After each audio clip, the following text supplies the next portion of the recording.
حضرت نوح علیہ السلام کی قوم کو حضرت نوح علیہ السلام نے 1500 سال سمجھایا ہے. 15، کچھ لوگوں نے 950 سال لکھا ہے نا، اعلیٰ حضرت نے لکھا 1500 سال عمر ہوئی حضرت نوح علیہ السلام.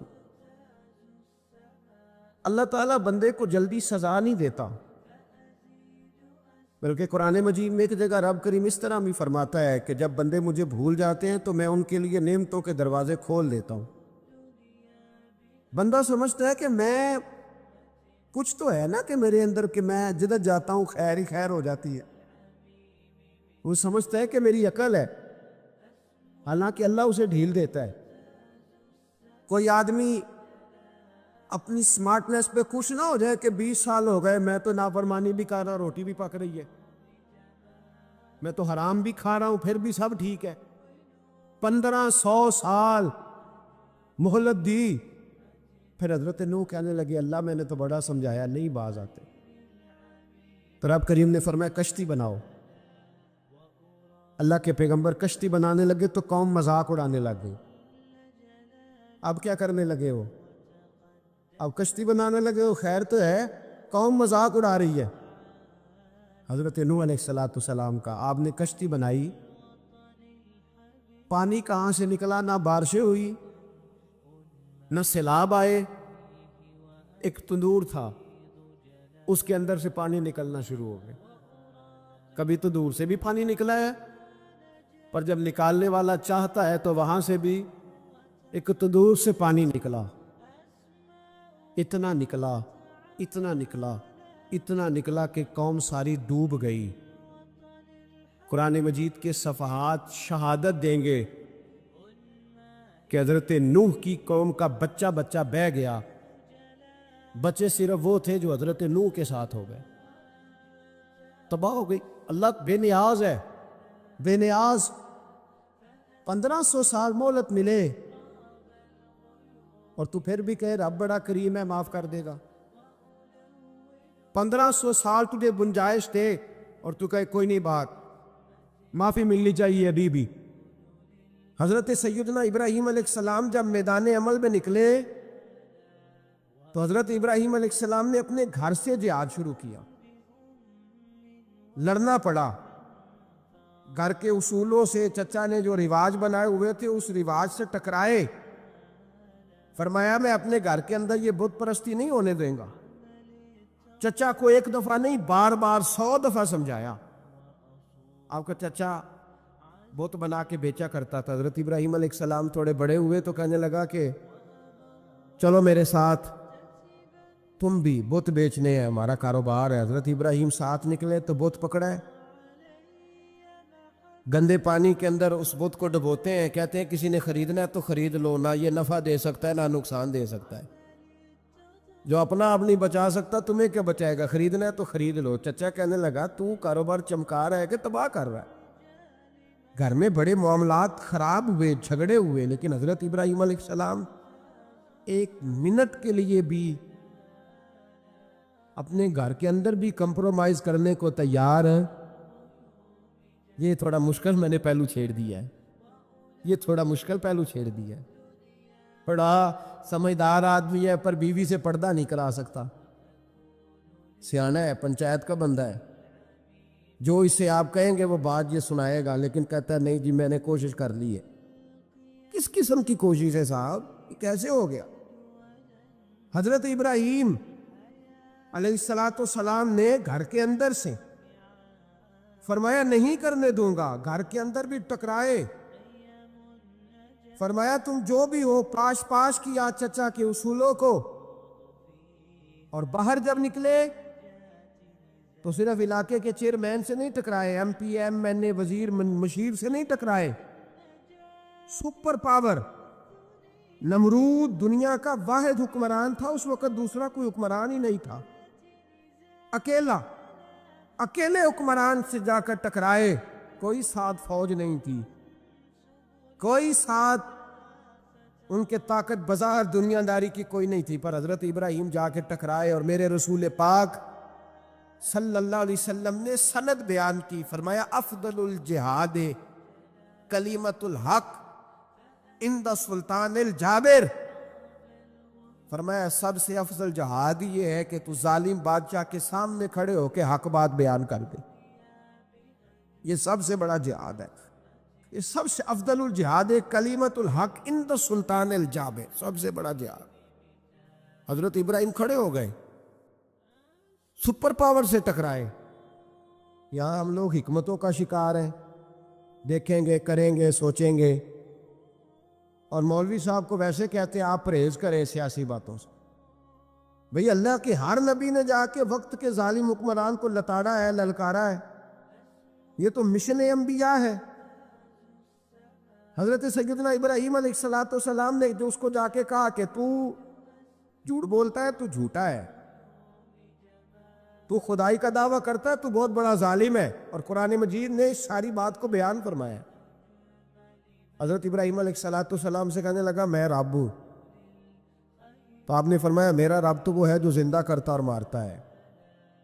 تو پھر آپ حق بات بیان کریں گے تو اللہ مارے گا کہ بندہ مارے گا؟ کچھ بھی نہیں ہوتا، کیونکہ زندگی موت کس کے ہاتھ میں ہے؟ اللہ کے ہاتھ میں۔ زندگی موت اللہ، کچھ بھی نہیں ہوتا۔ انسان صحیح سمت کا تعین کرے اور صحیح چلے۔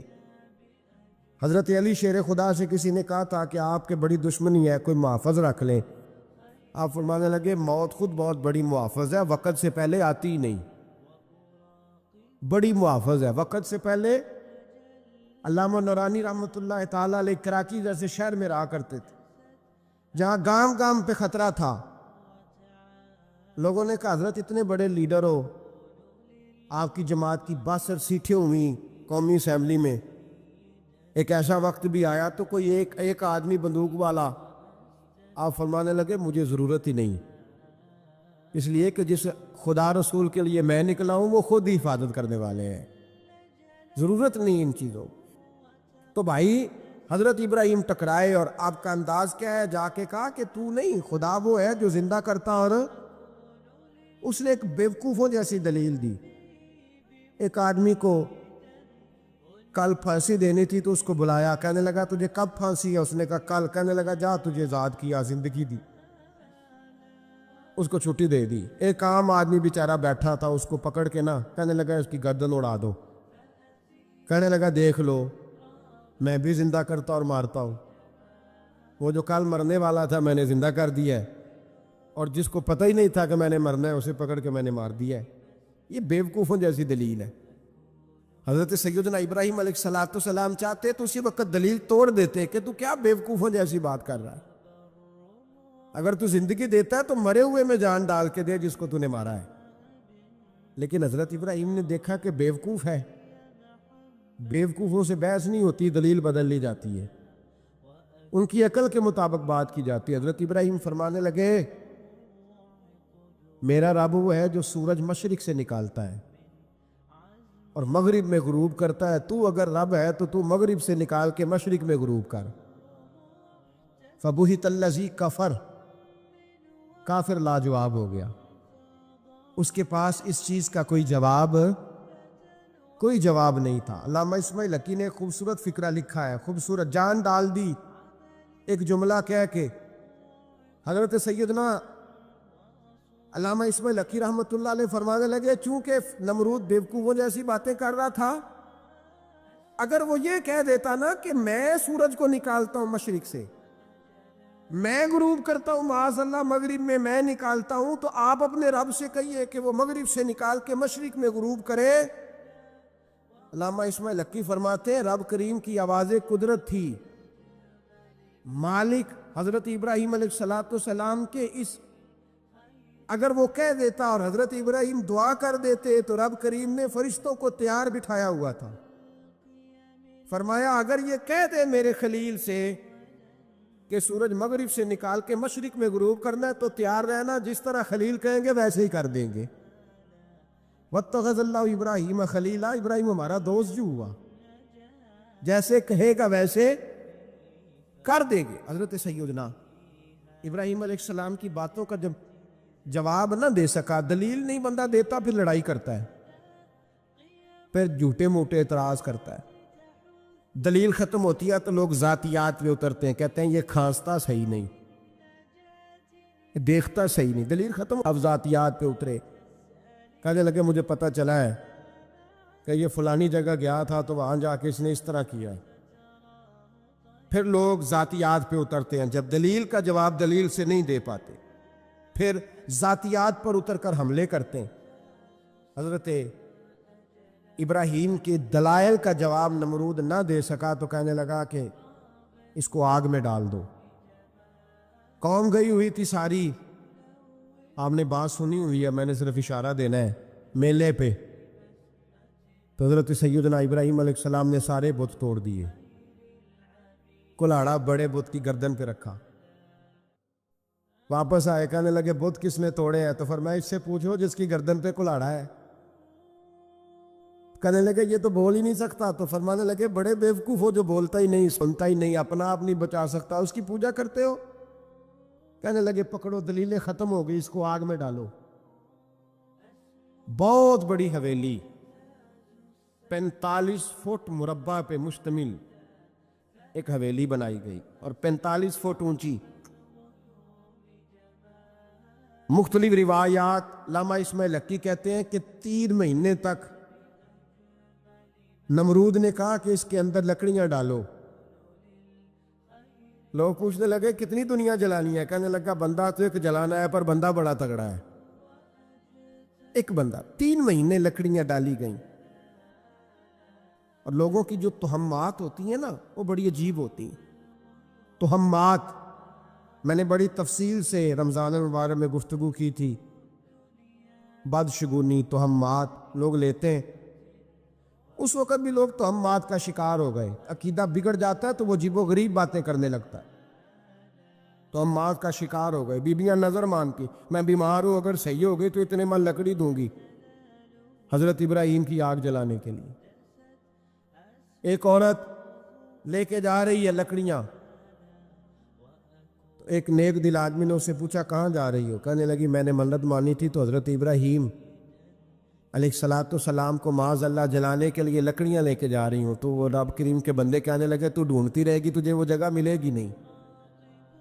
وہ بی بی کئی مہینے گھومتی رہی، جگہ ہی نہیں ملی جہاں لکڑیاں ڈالنی، ماری گئی۔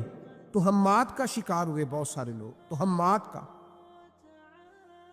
بھائی تہمات دین کے اندر منع ہے، تہمات دین میں کوئی نظر ماننا، کوئی کسی بزرگ کے مزار پہ جا کے سالے ثواب کے لیے کوئی چیز ماننا، یہ تو درست ہوا، لیکن غیر شرعی نظریں مان لینا کہ میں آ کے گرد چکر لگاؤں گا، میں جناب وہاں جا کے یہ والا تماشا کروں گا، میں دھاگا باندھوں گا، میں رسا کاٹوں گا، میں وہاں گندے ہوں سے پانی پیوں گا، ان کی شریعت اجازت؟ یہ تہمات ہیں، بدشگونی ہے، دین میں ان کی کوئی گنجائش؟ آپ نظر ماننے سے پہلے بھی کسی عالم سے رابطہ کریں کہ میں منت مانگنے لگا ہوں تو کیسے ماننی چاہیے، اس کا طریقہ پوچھیں۔ ایسے ہی غلط چیز کی منت تھوڑی مان لی جائے گی۔ بہرحال آمدام برسر مطلب حضرت ابراہیم کے لیے آگ جلائی گئی، 45 فٹ اونچی آگ ہے، پرندہ بھی اوپر سے گزرتا ہے تو نیچے گر جاتا ہے جل کے۔ اتنے دن لگا کے آگ جلائی گئی، اب حضرت ابراہیم کو جلایا جانے لگا ہے۔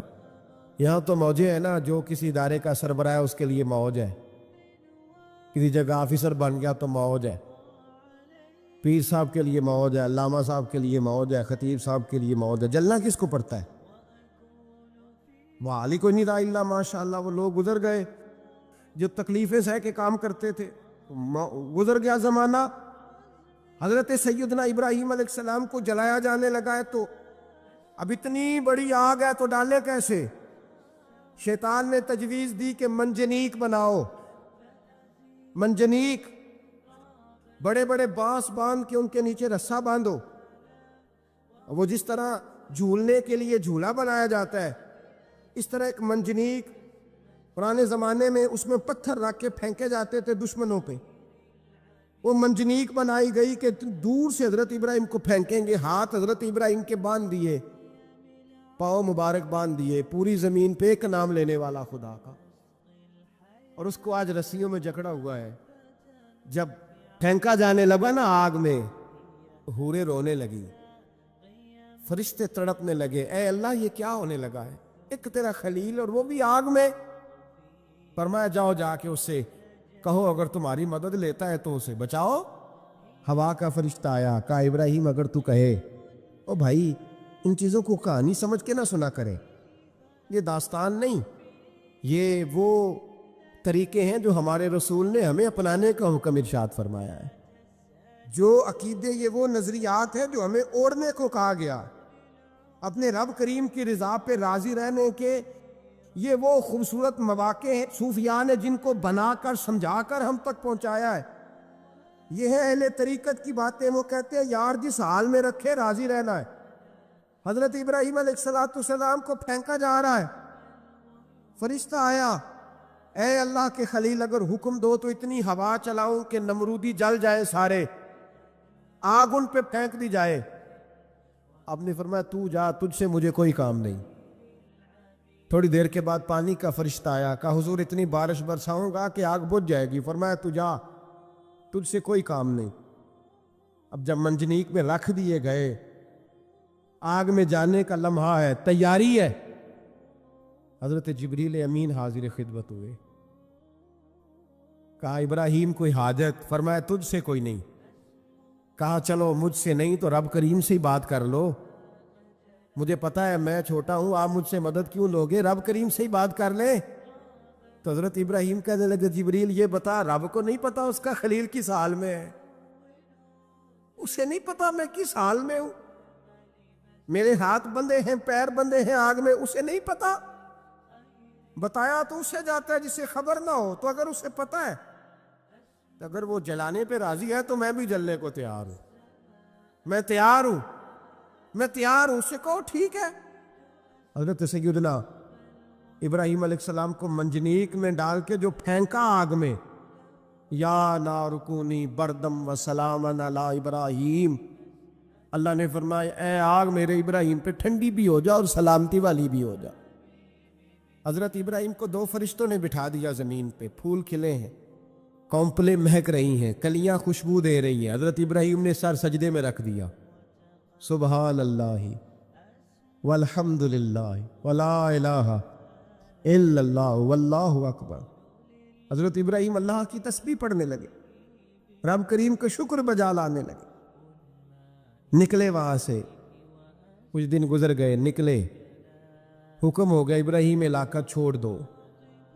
حضرت ابراہیم علیہ السلام وہاں سے نکل کے مصر آئے، چچا کے پاس ٹھہرے، انہوں نے اپنی بیٹی جناب سارہ کا نکاح کر دیا۔ کچھ آگے بڑھے تو ایک ظالم بادشاہ سے ٹکرائے، اس نے ایک شہزادی، ایک بادشاہ کی بیٹی قید کی ہوئی تھی، جناب ہاجرہ نام تھا، ان کو قید سے چھڑا کے ساتھ لائے، حضرت لوط علیہ السلام بھی ساتھ، یہ 4 لوگوں کا قافلہ چلا، فلسطین میں جا کے پڑاؤ ڈالا، گھر بار چھوڑا، تبلیغ شروع ہوئی۔